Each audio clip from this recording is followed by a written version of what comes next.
Welcome back to the Demon Slayer Gaming channel. Today we're going to be continuing our Final Fantasy XIV dungeon guides with the Copperbell Mines. This is the third dungeon in Final Fantasy XIV, and it is the first one to feature multiple bosses. So we'll be delving into each of those bosses, kind of going over the mechanics, teaching you how to handle them from a tank perspective. Now, starting off here, this first initial pull, just kind of introduction to the dungeon. So it's a pretty basic pull. Now, they do drop a key once they are all killed. You will need to pick the key up before you can open the doors to the next area.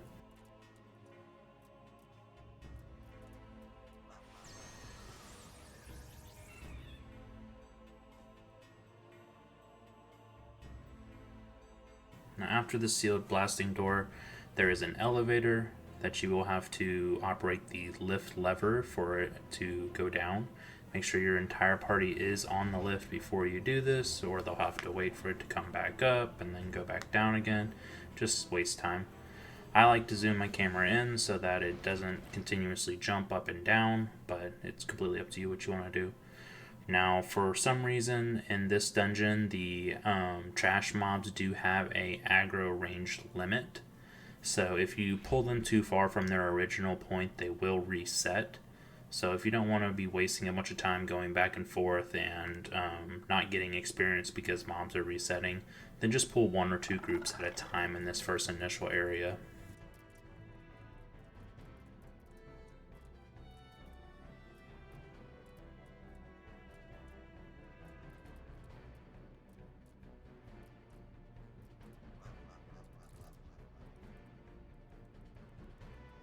Now, a giant will pop out of the wall here on the right hand side, so just be prepared for that. Pick him up along with this Koblin here. The giants you generally do want to tank away from your group, facing away from your group, because they do have frontal cone abilities. The one is not televised, it's just a standard AoE attack in front of them. It's a normal attack, so it does minimal damage, but you can pull these next groups together.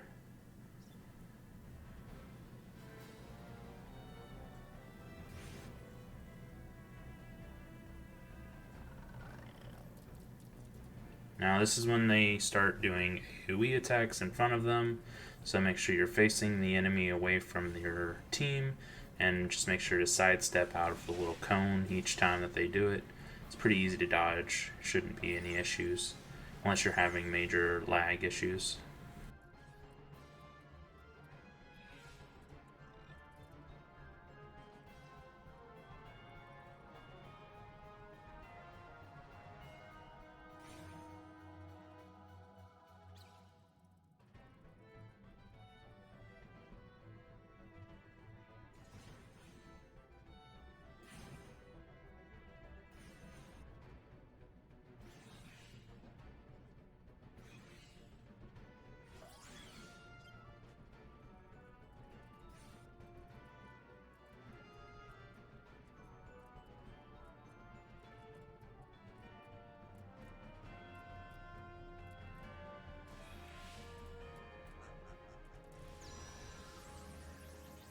Now, once you've finished each of these trash pulls off, you need to turn around and pick up the fire sand if nobody else in your party has done so already.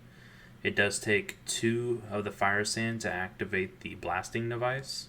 The second one will be in the room with the blasting device up on the little ledge here, more of a hill.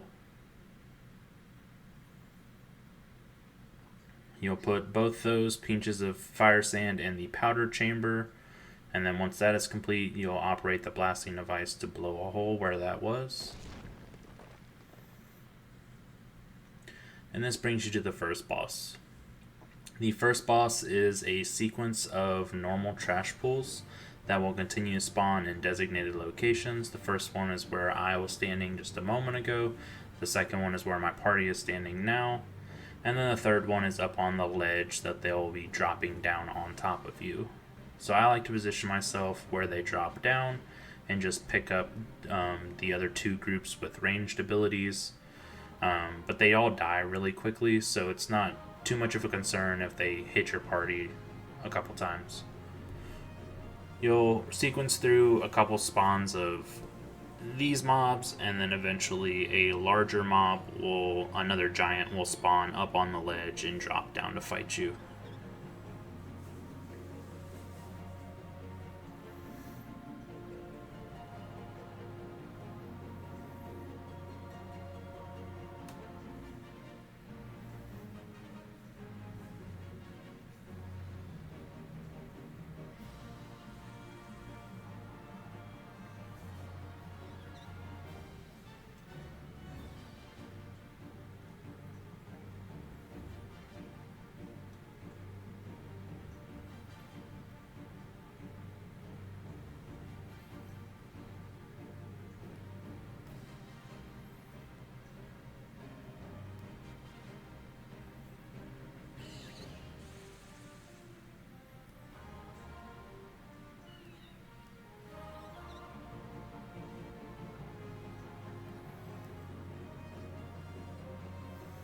Alright, so Codus has spawned, so he's up on the ledge and he'll come and drop down.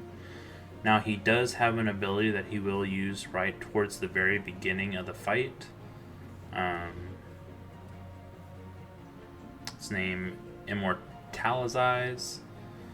So if you can try to interrupt this ability, it gives him a large defense buff, which you'll want to prevent him from getting. So just stun him at the time that he starts to cast it. You'll then need to pick up the tiny key to open the sealed blasting door again and continue on to the second area. After this group of trash pulls, there will be another elevator. Again, wait till your team is all the way on the elevator, and then again, if you would like, you can zoom your camera in so that it doesn't bump up and down and aggravate you if it does. Only problem, when you zoom in, it's hard to tell if your whole party's on the lift.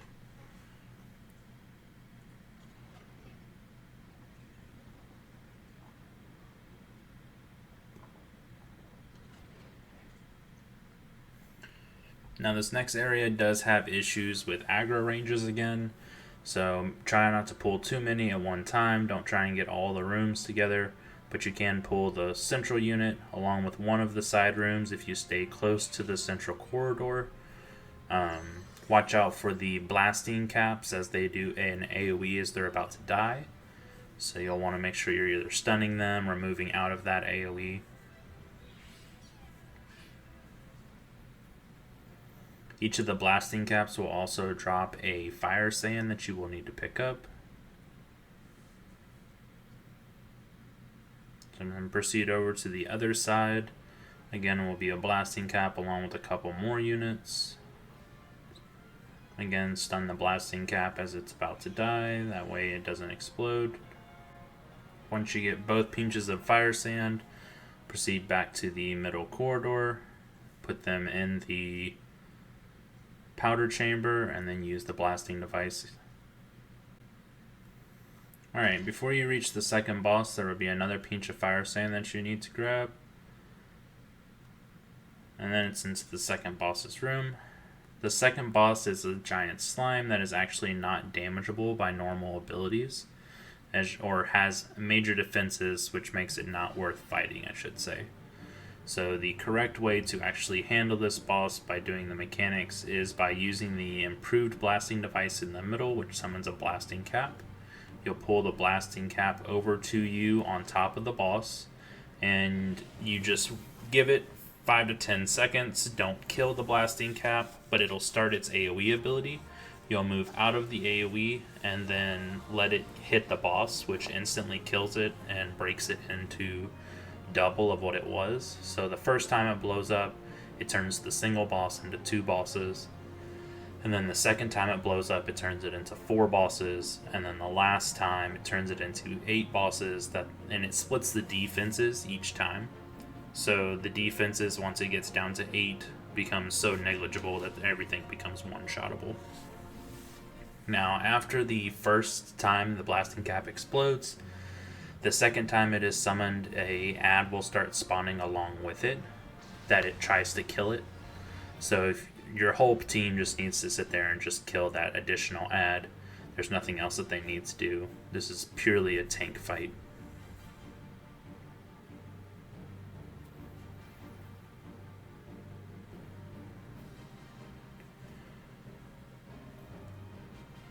So again, each time the blasting cap spawns, just pick it up, move it to the area where the little boss mobs are, wait until it starts to explode, and then move out of the blast range.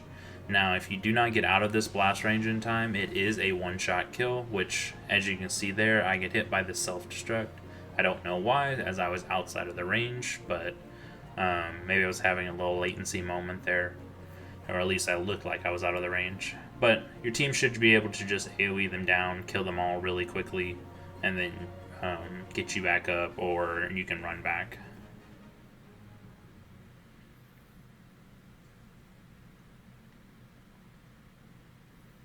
Make sure to pick up the fire sand, which spawns by the improved blasting device after the fight is over.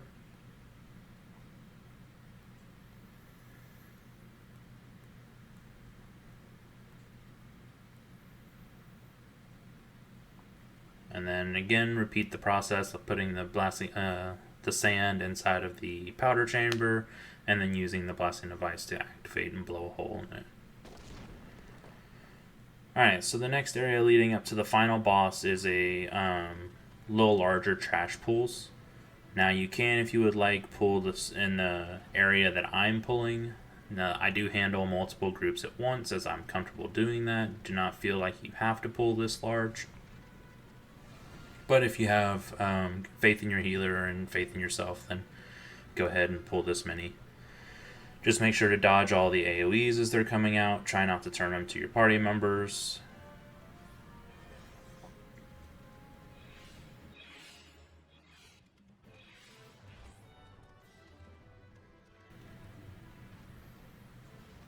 Alright, and there's one small little group of 2 here at the very end.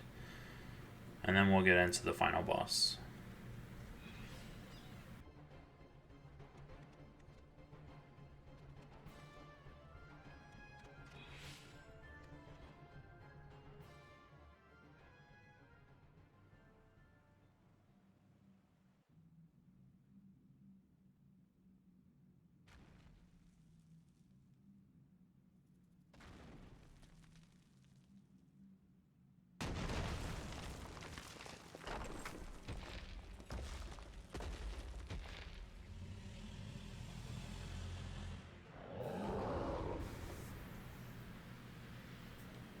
Alright, so Gygus the Great has 2 separate mechanics to him that you'll want to watch out for.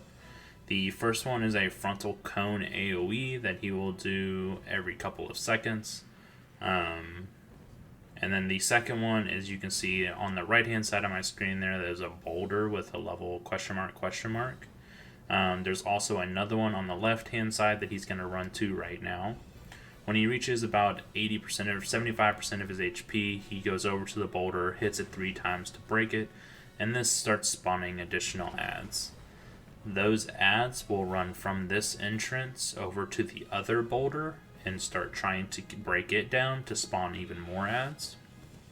Now you can, if you would like, have your team members focus the adds down, and that will prolong the fight, but it will make sure that you do not get any more adds depending on what their DPS is like.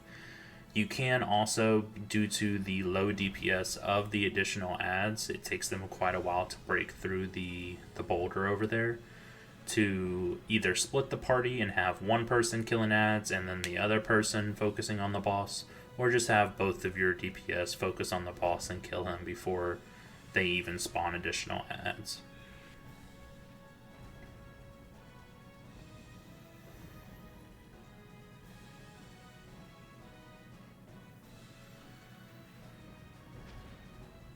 Alright, and that'll be it for the Copperbell Mines. I hope this helps someone out, and thank you all for watching.